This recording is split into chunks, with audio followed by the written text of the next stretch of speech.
The most powerful banker in the world just died, and when you study his family, it becomes clear why people can't afford homes and college. The story goes back to the 1700s and a banker named Mayer Rothschild. And he made an amazing discovery that there was more wealth lending money to governments than individual people. And to stay with me, because this will explain why Gen Z can't afford anything. Rothschild would have 5 sons, who he would send to 5 different countries across Europe to start central banks: Germany, Austria, England, Italy, and France. And by the early 1800s, the Rothschild family was funding both sides of the Napoleonic Wars, which was the real World War I. And funding both sides of wars would become part of the business model. Well, Napoleon would be defeated at the Battle of Waterloo, and the Rothschilds had gotten the news before everyone else. They knew that England won the war. Well, they start selling off all their English war bonds, and they make sure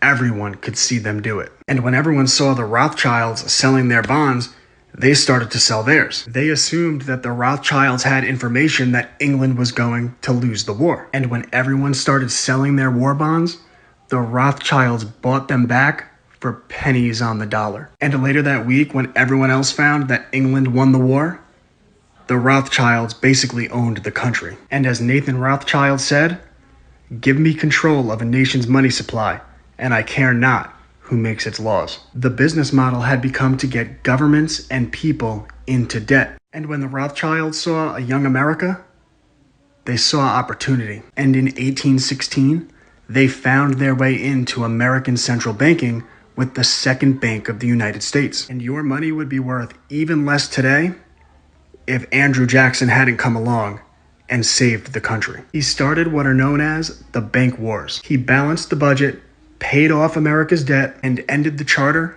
of the Second Bank of the United States. And although an assassin was sent after Jackson, he would miss both shots, and Jackson would proceed to beat him with a cane. And that's why Jackson is on the $20 bill. They're mocking him, and they're mocking you and me. But 77 years later, the Rothschilds would take control of the American banking system with the passage of the Federal Reserve Act. That's what this book is about. It gave a small group of powerful bankers a monopoly over the printing of the American dollar. And for every dollar they print, they're paid back at interest. This is why the 16th Amendment was passed that same year, 1913. It established the federal income tax for the first time in American history. When they print this money, they get paid back at interest with our tax dollars. And there hadn't been a federal income tax for the first 137 years that America was a country. And these taxes go to paying back the bankers at interest, not the roads and the military like everyone thinks. It's usury, debt, interest. It's how you steal the wealth from the middle class of a nation. And they love the wars because they're getting paid back at interest. But every time they print that money, they're stealing from the future. It means your money's going to be worth less. It's why they had Lyndon B. Johnson push the Great Society, which made mortgages and college loans available to everyone, which was great for the boomers. But every time they took out those loans,